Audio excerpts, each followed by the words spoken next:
오늘은 사대교회에 대한 계시를 다루고자 합니다. 우리 안에도 사대교회와 같은 문제, 같은 모습이 있을 수가 있습니다. 오늘 그 부분을 점검해 보고자 하는데, 그럼 사대교회의 문제가 무엇이었는가? 사대교회의 문제는 살았다고 생각하지만 실상은 죽어 있는 것이 바로 그들의 문제였습니다. 우리들 중에도 이럴 수가 있습니다. 다시 본문을 보시면은 1절에 사대교회 사자에게 편지하라. 하나님의 일곱 영은 성령님을 말씀합니다. 일곱 별은 일곱 사자를 의미하죠. 일곱 교회의 사자를 가지신 이가 이르시되 내가 내 행위를 아노니 내가 살았다 하는 이름을 가졌으나 죽은 자로다. 우리는 겉모습이 화려하고 활기가 넘치면 살아있다라고 생각합니다. 하나님이 보시는 것과 우리가 보는 것은 다릅니다. 우리는 겉모습을 보지만 하나님은 영적으로 보십니다. 프로그램이 돌아가고 많은 사람들이 참여하고 재정이 넉넉하고 그러면 활력이 있고 살아있다 이렇게 생각하지만 살아있지 않을 수도 있습니다. 살아있지 않을 수도 있습니다. 죽어 있을 수도 있습니다. 사대교회가 바로 그러했습니다. 사대교회는 부유하고 부족함이 없는 교회였습니다. 자신은 살았다라고 생각합니다. 이 큰 교회당을 보라. 이 많은 사람들이 오고 가는 것을 보라. 또 수많은 프로그램들을 보라. 또 이 넉넉한 재정들을 보라. 우리는 살아있다. 그렇게 말했지만 주님 보시기에는 너는 죽었다. 이렇게 보신 것입니다. 오카노 목사님께서 이 본문을 가지고 몇 년 전에 평양 대부흥 100주년 기념성회 때 설교를 하셨죠. 살았다 하나 죽은 교회에 대해서 말씀을 전하셨습니다. 그때 외쳤던 그 분의 메시지가 지금도 귀에 쟁쟁합니다. 한국교회 살았다 하나 죽었습니다 하고 외치셨었죠. 당시 그 예수전도단 총재였던 로렌 커닝햄이 호주 시드니에서 한 집회에서 그렇게 말씀을 하셨다고 하셨죠. 한국교회는 썩었습니다. 한국교회는 돈을 사랑합니다. 한국교회 지도자들은 음란합니다. 그러나 오카노 목사님은 여기에 덧붙여서 그가 못 본 것이 있는데 한국교회는 거짓말을 너무나도 잘한다. 그렇게 질타를 하셨습니다. 세상과 똑같이 되어버려서 생명력을 잃어버렸지만 수많은 사람들이 모이고 대형교회가 있고 세계 제2위로 선교사를 파송하고 있기 때문에 살았다라고 착각하고 있다 하고 말씀을 하셨습니다. 영적으로 죽은 교회는 몰락합니다. 영적으로 죽어 있으면 언젠가는 무너지게 되어 있습니다. 1970년대부터 1990년도 사이에 세계에서 살아있다라고 여겼던 교회가 수정교회입니다. 로버트 슐러 목사님, 아마 여기 계신 분들 청년 때에 이분들이 히트를 쳤죠. 이 교회가. 많은 한국 교회도 뺏겼습니다. 1만 여장의 유리로 만든 수정 같은 교회, 2,700명이 한꺼번에 들어갈 수 있는 예배당, 세계 최고로 큰 파이프 오르간, 그분의 TV 설교를 2천만 명이 시청했다고 합니다. 교회 입구에 들어서면 입이 쫙 벌어졌겠죠. 그 웅장함과 화려함 때문에 살아있구나 생각하고 전 세계에서 수많은 사람들이 이 성공 목회를 배우기 위해서 돈 들여가며 세미나에 참석하고 탐방하고 그렇게 했습니다. 살아있다고 여겼기 때문에. 그러나 실상은 죽은 교회였습니다. 로버트 슐러의 메시지는 복음이 아니라 번영 신학이었습니다. 지난주에도 다루었죠. 긍정의 힘의 전도사였습니다. 예수 믿으면 복받고 예수 믿으면 성공하고 고난과 손해는 보지 않는다. 긍정적 사고를 하면 그것이 믿음이고 그 긍정적 사고로 꿈을 꾸면 반드시 복을 받게 되어 있다. 그 꿈꾸는 것을 성취하게 되어 있다 하고 가르쳤습니다. 우리 마음 안에는요, 번영에 대한 욕구가 있습니다. 이런 메시지가 수많은 사람들에게 깊은 울림을 줬죠. 많은 사람들이 그 메시지를 듣고 환호하고 몰려들었습니다. 그리고 그 교회는 엄청난 재정이 들어오게 되었고 크게 화려하게 교회당을 지었습니다. 번영했습니다. 그의 말대로 꿈을 꾸었고 그는 성공한 목회자, 번영한 사람이 되었습니다. 이 번영을 계속해서 누리고 싶어서 아들과 딸에게 그 교회를 세습합니다. 지금 어떻게 됐습니까? 몰락해버리고 말았습니다. 파산했습니다. 살았다 하나 죽은 자였습니다. 이런 일들이 지금 한국 교회도 일어나고 있다 하는 것을 아시기 바랍니다. 눈에 화려하게 보이는 것이 살아있는 것이 아니라는 것을 볼 수 있어야 됩니다. 볼 수 있어야 됩니다. 근데 이런 눈이 열려있는 사람들이 적다는 게 문제죠. 우리 인생도 마찬가지입니다. 살았다라고 여기지만 죽어있는 사람들이 많이 있습니다. 걱정, 근심 없고 평안하기 때문에 나는 살았다, 부족함이 없다고 말하지만 영적으로는 죽어있는 사람들이 있습니다. 100억대 부자가 있었습니다. 자산만, 자신의 자산만 100억대. 나는 부족함이 없고 나는 근심 걱정도 없다. 결국 그분 몰락했습니다. 완전히 아파트 한 채 남고 다 무너졌습니다. 살았다 하나 죽은 자였습니다. 우리는 살아있는지 한번 스스로에게 질문해 보셔야 됩니다. 사대교회는 왜 죽어버렸는가? 왜 죽었는가? 왜 영적 생명이 꺼졌는가? 안일함입니다. 안일함. 영적 안일함. 2절 보시면 너는 일깨어 그 남은 바 죽게 된 것을 굳건하게 하라. 내 하나님 앞에 내 행위에 온전한 것을 찾지 못하였노니. 행위가 온전하지 않다. 온전한 것처럼 보이지만 온전하지가 않다. 겉은 생명이 있는 것 같아 보이고 겉은 살아있는 것 같아 보이지만 속으로는 회칠한 무덤과 같구나 라고 말씀하시는 거죠. 어떤 점에서 그렇게 보시는가? 일깨워. 여기에 핵심이 있습니다. 일깨워. 안일하다는 것입니다. 잠자고 있다는 것입니다. 겉이 잘 돌아가니까 아무 문제 없으니까 하나님을 향한 갈급함이 사라져 버렸습니다. 이 사대라는 지역이 트몰루스산 꼭대기에 세워져 있는 요새 같은 도시였습니다. 한 해발 500m 절벽 위에 있는 도시였다고 합니다. 페르시아의 고레스 왕 또 수리아의 안티오쿠스 3세 외에는 이 도시가 정복된 역사가 없습니다. 초롱성과 같은 요새였습니다. 한 번은 고레스 왕이 14일 동안 이 도시를 포위하고 공격했지만 꿈쩍하지 않았습니다. 전혀 이 사대 사람들은 포위하고 있는데도 불구하고 개의치 않았어요. 그런데 고레스 왕이 그때 한 말이 뭐냐면요, 너희들은 살았다고 생각할지 모르지만 너희는 죽은 목숨이다. 이렇게 말을 했다고 합니다. 이 메시지를 그대로 지금 하나님이 가지고 사대교회에다 던지고 있는 겁니다. 이 얘기는 사대 사람들은 다 알고 있는 얘기거든요. 그 포위하고 있는데 한 경비병이 안일하게 경비 쓰다가 철모를 떨어뜨리고 맙니다. 절벽 밑으로 철모가 굴러 떨어졌습니다. 가만히 보니까 저 절벽 밑에서 이 병사가 나와가지고 철모를 주워가는 것이 보이거든요. 그래서 고레스 왕이 저쪽으로 가서 탐색을 해보라 했더니 개구멍이 있는 겁니다. 성벽으로 올라갈 수 있는.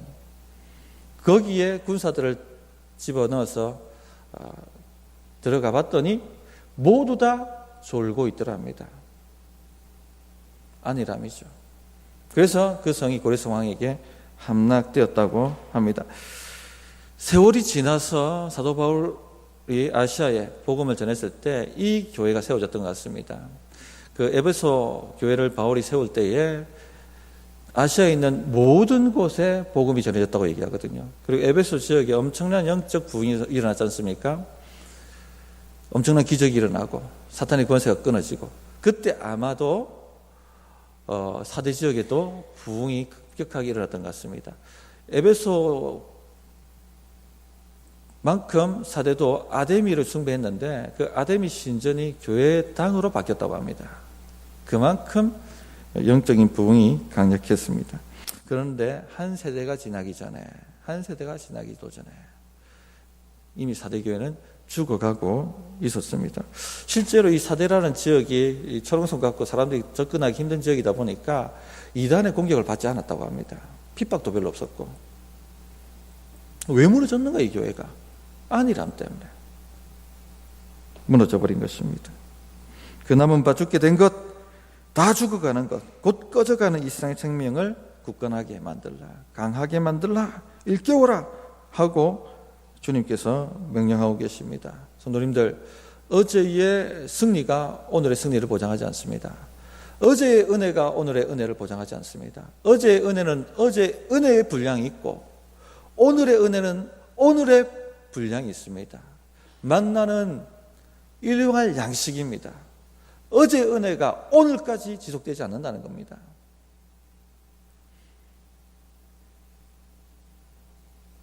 매 순간 매일 하나님의 은혜가 없으면 살 수가 없습니다. 주님 저를 살려주시지 않으면 저는 살 수가 없습니다. 하는 심령으로 주님을 찾지 않으면 죽어버립니다. 생명이 꺼집니다. 영적 생명이. 일깨우라, 일깨우라. 독해지셔야 됩니다. 독해지셔야 됩니다. 주님 은혜 아니면 살 수 없습니다.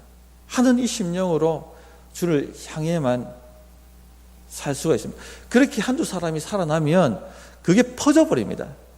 생명은 퍼지기 때문에. 다른 사람에게 도전을 줄 만큼 영적 갈급함에 있어서 독해지셔야 되는 것입니다. 그럼 어떻게 일깨워야 하는가? 3절입니다. 그러므로 내가 어떻게 받았으며 어떻게 들었는지 생각하고 지켜 회개하라. 만일 일깨지 아니하면 내가 도둑같이 이르리니 어느 때에 내게 이르는지 내가 알지 못하리라.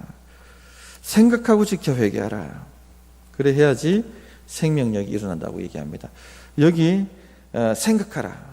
성경에 생각하라 단어가 많이 나오는데 여기 기억하라 이 말입니다. 기억하라.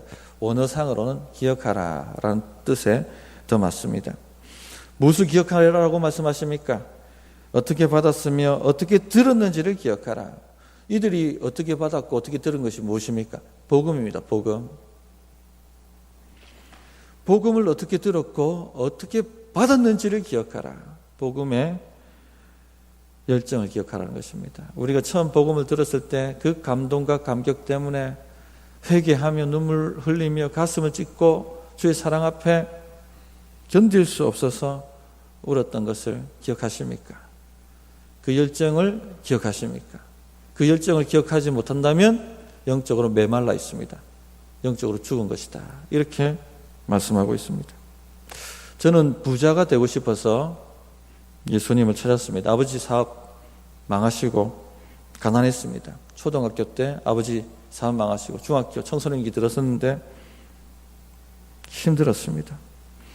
하나님 믿는데 왜 우리 집안이 이렇게 됩니까? 하나님이 없습니다. 하나님이 계시더라 할지라 해도 우리 집에는 상관하시지 않습니다. 그러므로 저도 하나님을 거부합니다 하고 교회를 떠났었습니다.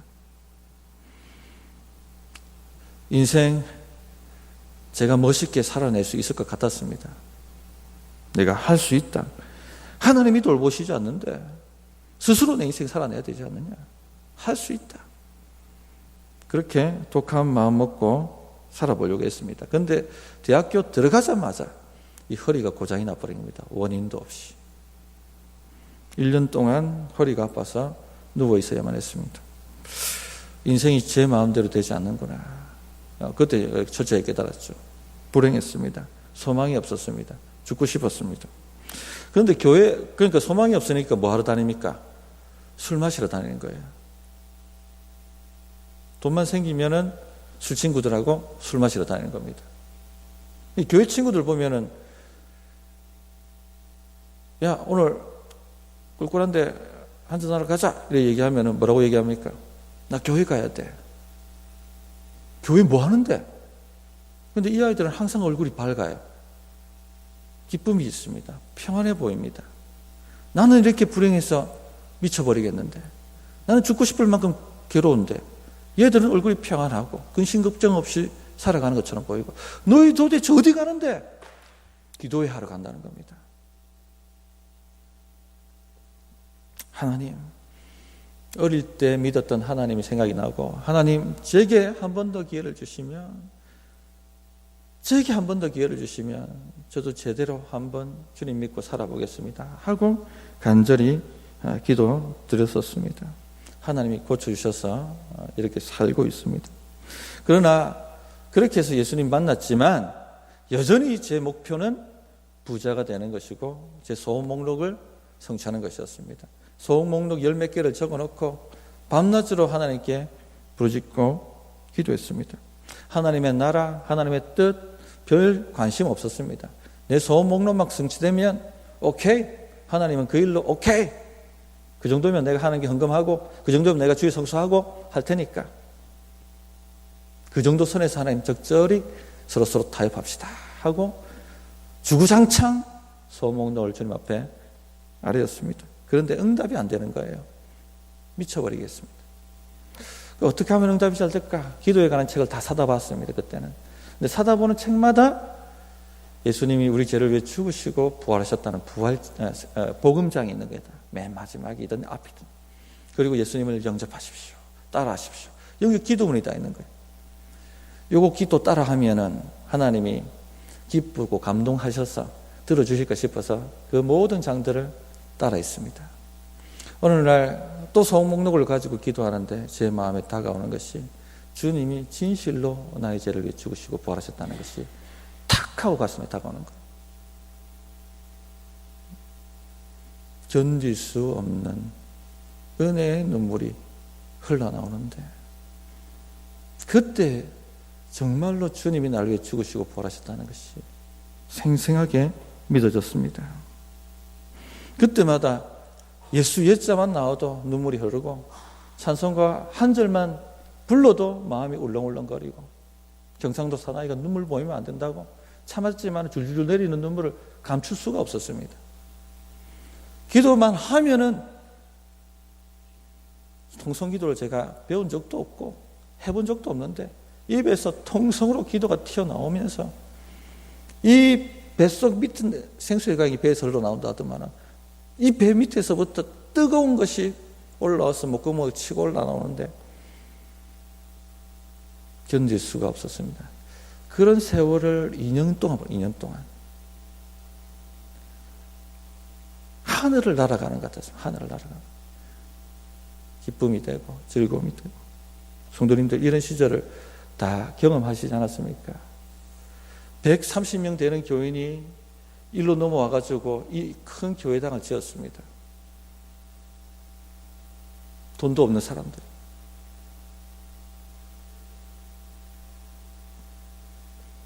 복음의 열정과 믿음 아니면은 감당 못할 일이죠. 그런데 세월 지나고 여러 영적인 공격들 다 제압하고 살만해지면 어떻게 되죠? 살만해지면 어떻게 됩니까? 안일함이 찾아옵니다. 안일함이 찾아옵니다. 그게 생명 꺼져가는 소리입니다.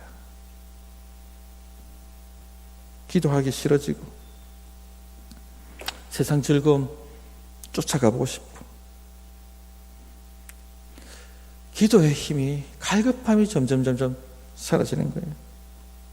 예배도 형식이 되고 놀고만 싶어지고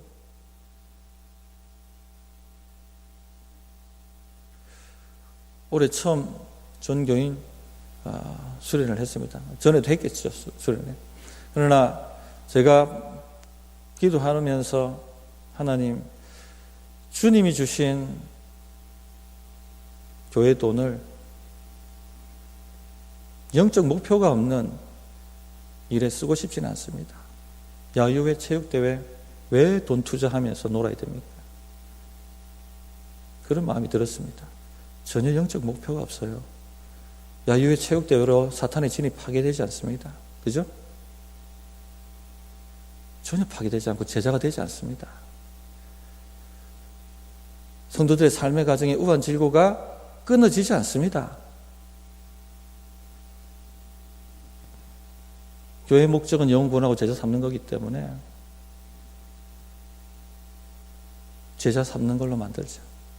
그럼 전교인 수련회, 그죠? 전교인 수련회.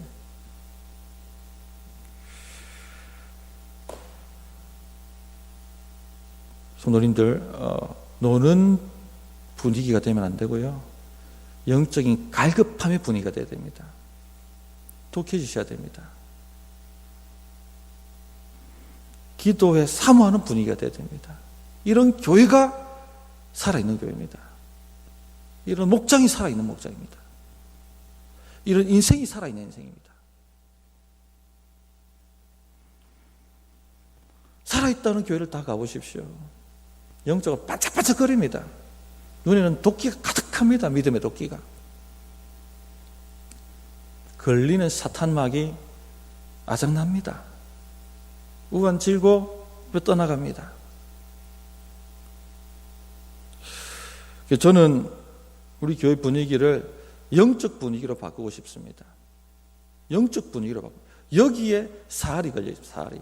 사느냐 죽느냐가 걸려있다는 것입니다. 그러므로 사랑하는 우리 성도님들, 오늘 공휴일인데도 이렇게 사모함 가지고 오셨지 않습니까? 복음의 열정을 달라고, 다시 한번 하나님 그 힘을 달라고, 그 복음의 열정이 있어야지 일을 이루어냅니다. 그 130명이 뭐 때문에? 복음의 열정 때문에 이루어낸 거예요. 다시 한번 불이 붙어야 되지 않겠습니까? 다시 한번. 옛날에 승리를 가지고, 십몇 년 전의 승리를 가지고, 40년 전의 승리를 가지고 오늘 못 살아냅니다. 그때 시절은 갚버린 것입니다. 바울 사도가 말했던 것처럼 한 일, 좋은 일이든 나쁜 일이든지 뒤로 잊어버리라고, 목표를 향하여, 표대를 향하여 달려가는 것입니다. 오늘의 승리가 필요한 것입니다.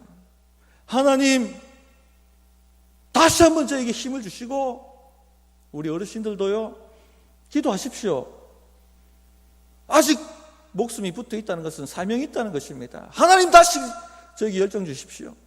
갈렙과 같은 열정 주셔서 한 번 더 교회 한번 세워보겠습니다. 정산 한 번 더 흔들어 보겠습니다.